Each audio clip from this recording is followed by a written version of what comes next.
So there's a lot to get into with Lytro, but I'm going to start a little more simply. I'm going to show you basically the culmination of what we do. And what we do is this.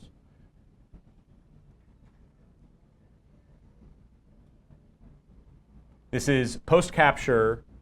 You can change both the focus of your shot. You see here, this is just a video of me interacting with one of our images on our desktop software. You can see focus is following wherever the cursor is.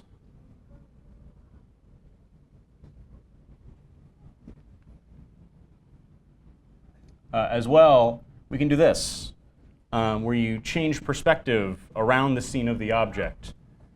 This is all done post-capture. This is all done off of one shutter actuation. There are no multiple images captured here. This is just off one image capture. All right. So that's what we, in a nutshell, do as a company. Now I'm going to go through a very long presentation to explain how that's possible. This is a brief history of photography. The first permanent photos captured by Nicephore Niepce in France in 1826. Things start moving pretty quickly. The Kodak Eastman, the first film camera, is patented in 1888. Color film, Kodachrome is introduced in 1936, and sadly is discontinued in 2009. On the digital track, we have the CCD sensor, which is invented in 1969. The first commercial digital camera, the Logitech Photoman, it shot monochrome pictures at a whopping 320 by 240 resolution, and it stored 32 images. Adobe Photoshop is first released in 1990. The first picture on the internet is shared in 1992. The first consumer 1 megapixel digital camera is released in 1997. Probably the most popular digital camera ever made, the Apple iPhone, is first released in 2007. People started taking more and more photos at higher and higher rates and sharing them online, which culminates in Instagram, which last I checked, this has probably gone up since I recorded this, but 40 million pictures are shared per day on Instagram. So there's another track here that's probably a lot less well known, and this is the track for light field photography.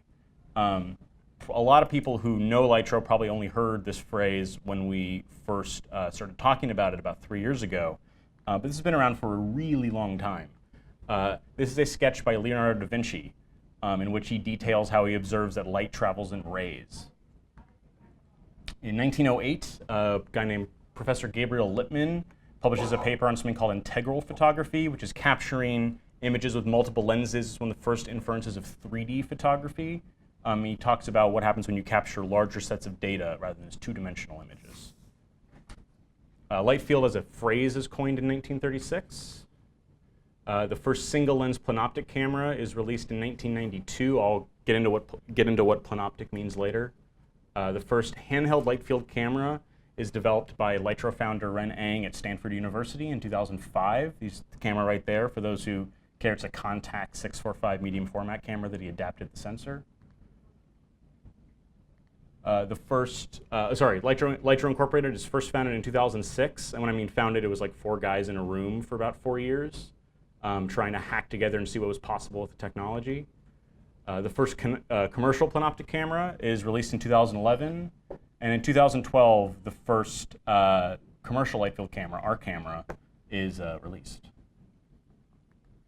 So we're going to break these 3 sections down into their essence.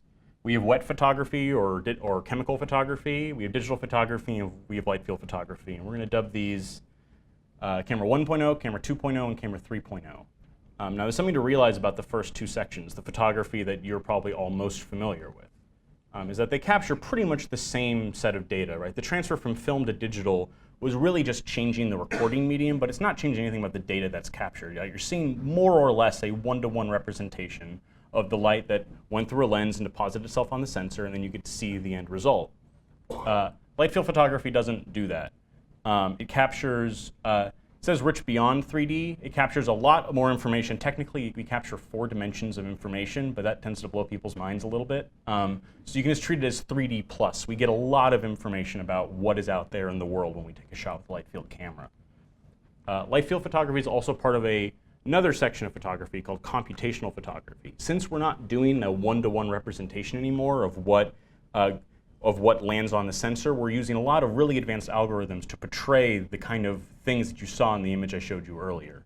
This allows us to leverage software, which is a much more flexible tool than looking for optical or physical advancement to try and change what photography is. So let's look at the camera. This is the Lytro camera. It looks kind of like a stick of butter. We developed it to be really, really simple. This is a very different kind of way of capturing an image. It's a very different kind of photography. And so we wanted to really make the camera be something that people weren't used to get them used to trying to imagine and shoot in different ways. It has quite a lens in it. Everything on the aluminum, that front colored spot is pretty much it's an aluminum housing, and the lens takes up the entirety of that space. It's an 8x lens. It's f2 constant all the way through the range. The 35mm equivalent is about 40mm to 320mm. The reason it is a constant f2 aperture is because our camera doesn't work if you don't have a constant aperture at all times. I'll go into why that is. But needless to say, we needed quite a lens to have that much range and at that wide of an aperture. We decided to make it really simple. By the way, there will be a chance for people to come up and play with these cameras after this presentation is done if anyone's curious to play with it. There's a shutter button on top. It has a zoom slider also on top behind the shutter button. Basically, it's a touch-sensitive strip that allows you to drag your finger to the left or the right to zoom in or out. It's got a power button on the bottom as well as a USB hub, and everything else is driven through a touchscreen on the back. It's very sturdy, it's very well made, it's very easy to hold. We decided to make shooting with it initially very, very simple, which is why we developed the initial mode when you turn the camera on. It's what we refer to as everyday mode. Essentially what we do, since this camera is refocusable after you've taken the shot, we allow the focus motor just moves in tune with the zoom motor that allows, no matter what zoom you're at, for you to take a shot, you'll always be able to refocus to a very distant object or an infinity object. So you'll always have a foreground-background ability in the initial mode. We also allow something called creative mode, which allows you to set focus independent of zoom. This is how you capture a lot of the macro stuff that I'll be showing you over the course of this presentation. It also just allows you a little more flexibility to compose and set the depth of what will be refocusable, because it's not infinite refocus. You have to set that range for what you want to show your viewer. And so we allow people to set that much, much more precisely with this mode. We also have manual controls that we brought to the camera about 10 months into its lifespan. As you'll see, there's only shutter and ISO control. I said that aperture, the lens is not variable aperture, and that is more true than you know. There's no changing of the aperture on this camera. There's no stopping down, there's no stopping open. It is literally always f2 no matter what. I'll also go into why that's important. But needless to say, for as far as manual controls are concerned, it's just shutter speed and ISO. We provide an AE lock. And since, of course, you're stopped open f2 all the time, sometimes it's a bright day, so we have a ND filter that you can toggle on and off, or the camera will toggle on and off as need be. It's a 4-stop ND built in. So that's the camera. It comes in 3 colors. Pro tip, you can only get it in New York City at this store. It comes in electric blue and graphite, and also what we call red hot. The first 2 have 8 gigs of memory built in. They'll hold 350 pictures.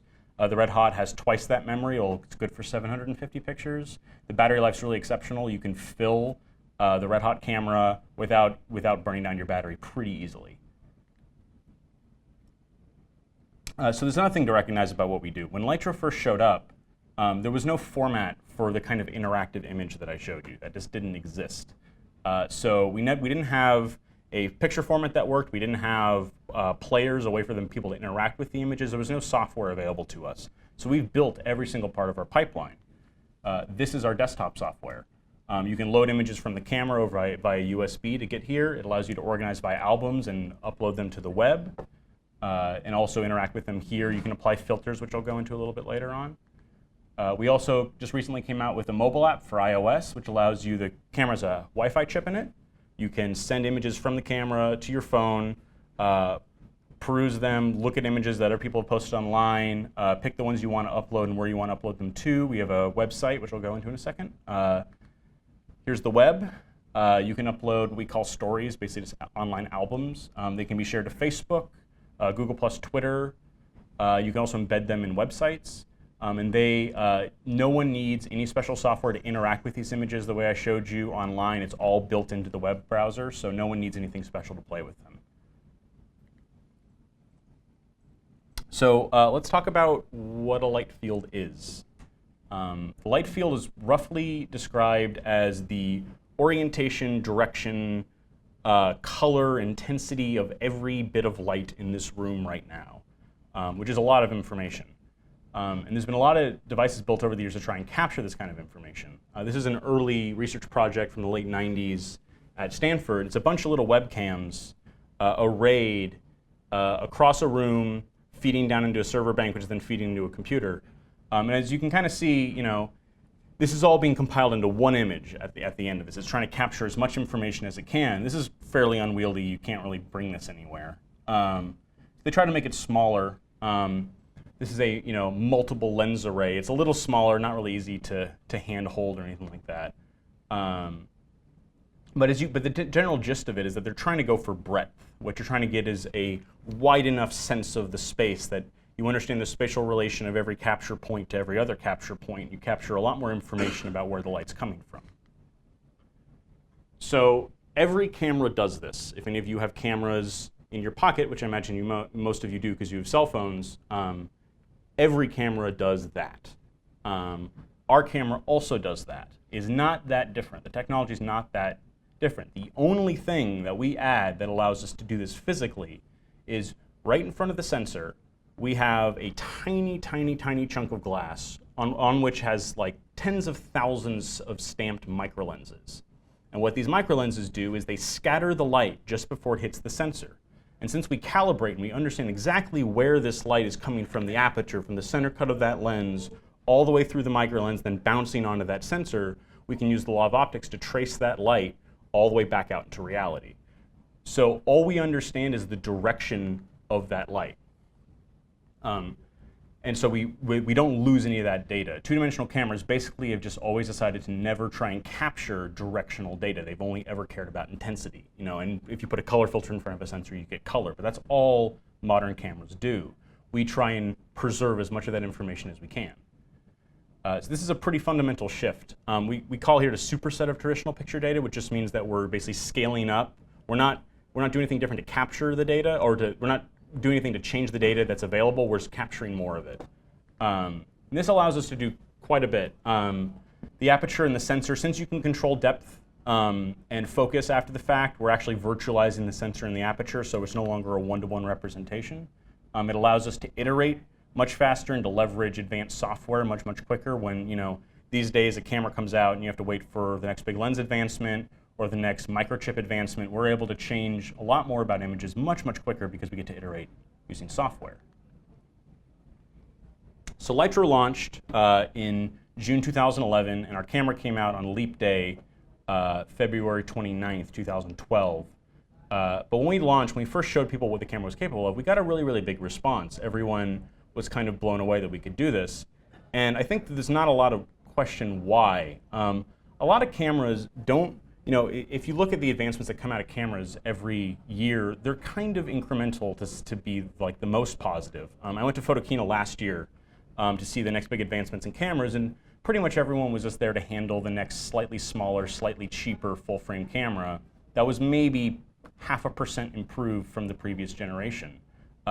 Photography, for as much money and as much people love taking photos, hasn't really seen much fundamental change. Even with digital, all digital allowed people to do was to take photos faster and share them quicker.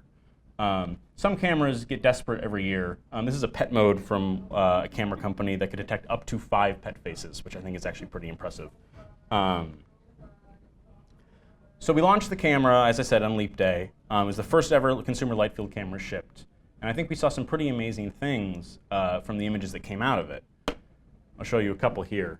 This is a hummingbird caught in mid-flight. As you can see, you can do all the things that I showed you in the past image. You can change focus on it. This could only be done with one capture. When we first released, people were kind of like, well, are you capturing multiple shots and then stacking them? This is only something you could do with one capture.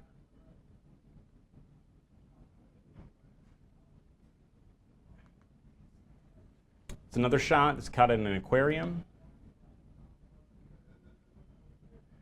So one thing to keep in mind is when we launched the camera, all you could do was refocus the shot. We were capturing something we called a raw light field. We were capturing all the data we could, but we were only implementing it such that you could refocus within the shot. However, about 8 months later, we launched something called perspective shift, which you've seen now. You've seen the objects rotate around each other and actually obfuscate and reveal things within the scene. That was launched 8 months after. Every image that had been taken by our customers in that interim space could now be reprocessed with the new feature. We're always looking for new ways to show the data, but all the data is already always captured. We throw away absolutely nothing because it might be useful at some point. This allows us to really leverage and find new and exciting ways to portray our data. One way we did it was using something called living filters, which is just processing based on depth.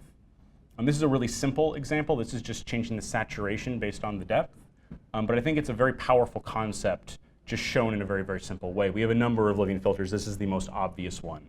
But it allows for perhaps some really, really amazing thing for photographers to do to process based on a knowledge of where the depth is in the scene and what objects reside at each depth. But as I was saying, it's very, very good for macro because small objects to a large lens opening tend to have you get a lot of perspective. You really get to look around the object really significantly. You get to pick out obviously little details. You get very, very thin depth of field, so you get to sweep that across the object. And the cameras solved some practical questions on some sorts of photography. This is a high-speed shot. There's a bullet flying through an ornament filled with jello. And normally in this case, focus is a really big problem because you never really know where the bullet's going to come out, and you're not really sure how the ornament's going to move, and you're using a macro lens, and so you're very, very close, very thin depth of field, and you're kind of bound to having a decently large aperture because you have a very quick flash of light to sync the whole thing. Our camera, however, allowed this photographer to look really, really close and allowed them to kind of rotate the scene, and placing focus was far, far less critical in this instance. Some people also entertain themselves other ways.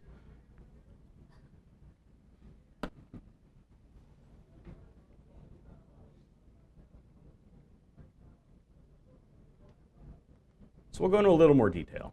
How does this thing really work? We've said we capture a lot of data, but that doesn't really seem to make it very clear, does it?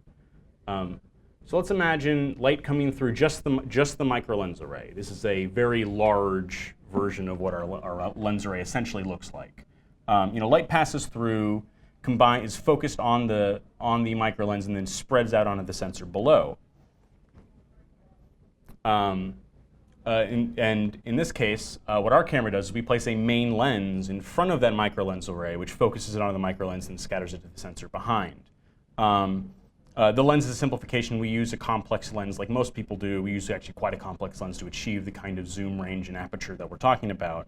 The rays get mixed up, but since we calibrate these cameras so precisely, we really understand how to use software to leverage that back out.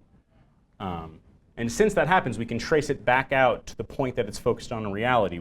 Everything that happens past the aperture in a lens is basically a direct miniaturized version of what reality looked like. And so we can grab that data back and build an image, a depth map, and everything about what the world looked like.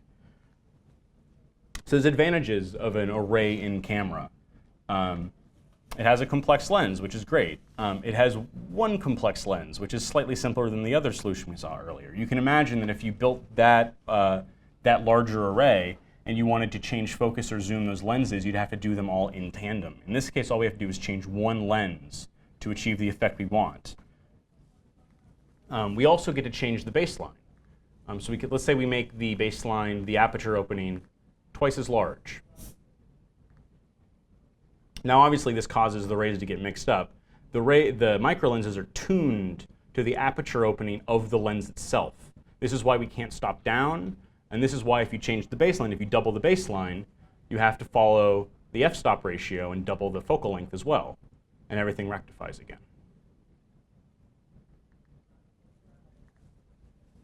And this is just a basic optical. All it is adding one more fairly complex optical element at the back end of a normal optical system. Everything else is just software and us understanding how that light is moving.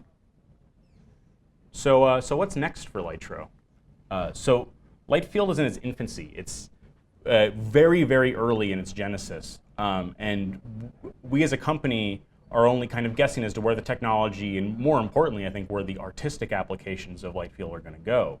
So we're going to look at this again. We're going to break this down into just things like consumers have cared about. So what's next for light field? We did refocus upon launch. 8 months later, we did perspective shift, and that was retroactively applied if the user wanted to every image they'd taken so far. Resolution increase. So as you might imagine, we're using a typical camera sensor inside of our camera, but we're also gathering depth information, right? We're not just capturing spatial X, Y number of pixels, right? So when we launched the camera, we said it had 11 megarays, which is just our way of saying that, yes, it has 11 megapixels, but what we're actually capturing are rays of light, and we're then utilizing that data back out. So the actual output resolution of the image is fairly low. For this camera, it's about 1.2 megapixels. It's a 1080 by 1080 square format image. Resolution increases from sensors. The more pixels, the more dense the sensor, the more information we're able to capture. And so as sensors get denser and denser and larger, we're able to render more and more spatial resolution, so higher output resolution, but also much greater depth resolution. So we're trying to kick off sort of the megapixel race again. It's kind of ended more or less when the D800 came out. Most people realized that wasn't a thing they needed to really advance more on than that. We're really trying to push that further. We want 100 megapixel, 200 megapixel, gigapixel sensors. They're actually really valuable to us. Light field editing. So every image you're seeing is the output of a lot of algorithms to generate something that looks like what you were shooting initially. But the actual light field, as you might imagine, looks like a very complicated version of that with a bunch of little lenses stamped over it. So editing based on depth information isn't really something we have yet. Everyone understands what two-dimensional editing looks like. You know, Adobe and Apple have kind of shown you what that can be. We're trying to figure out what light field editing needs to be, where you're actually editing both the depth information and the spatial information and the sort of assets that you normally care about when editing a photo. This is becoming a more and more populated space. You may or may not have read of other companies trying to enter this space. We're really excited that people want to get into light fields. A third-party ecosystem only helps us because, as you've seen, we have to build every single bit of architecture that we want to utilize, and any chance we have to move past that is incredibly valuable for us because we get to focus more on the core software and hardware that allows us to do what we do. Light field video is entirely possible. It is just a lot of data. As you might imagine, our 11 megapixel sensor outputs a raw file that's 16 megs large, and that's a pretty small and not very dense sensor. You go higher than that, the files only get exponentially bigger. If you were to shove raw video out of a thing with that much information, it would be, not only would processing time probably be in the computing months, just even being able to store the data would be really difficult. This is changing quickly. You see what Red is doing with high quality raw cameras, but it'll be a while before light field video. Conceptually, it is entirely possible, and you imagine if focus is a problem for two-dimensional cameras, just still cameras, you can imagine how much being able to change focus after the fact would revolutionize video. 3D is also very possible. In fact, if you think about it, the perspective shift that I've shown you earlier, if you just took the far right and the far left sides of that perspective shift and overlaid them, you'd have a 3D image. So 3D is a very simple thing to achieve as well. And we've never really had a very good still, easy camera to capture still 3D images on that didn't involve two sensors or a split lens or something like that. We can do it really easily. You can capture a normal two-dimensional image and turn into a three-dimensional image really simply. And after that, we don't really know. We don't really know what's up next. There's a lot to be developed here. We're really hoping, we've gotten some amazing response from our customers showing us what can be done creatively with it. And they've been really great in responding with us on what we can do to help to give them the tools to do more and more. We're really excited to see what comes next for light field. Because I really feel that this is a technology that will be ubiquitous within pretty much everyone's camera within the next 5 to 8 years. Whether you're a hobbyist or a professional, B&H has the answers to your questions. Experience a world of technology at our New York City Superstore. Connect with us online or give us a call. Our staff of experts is happy to help.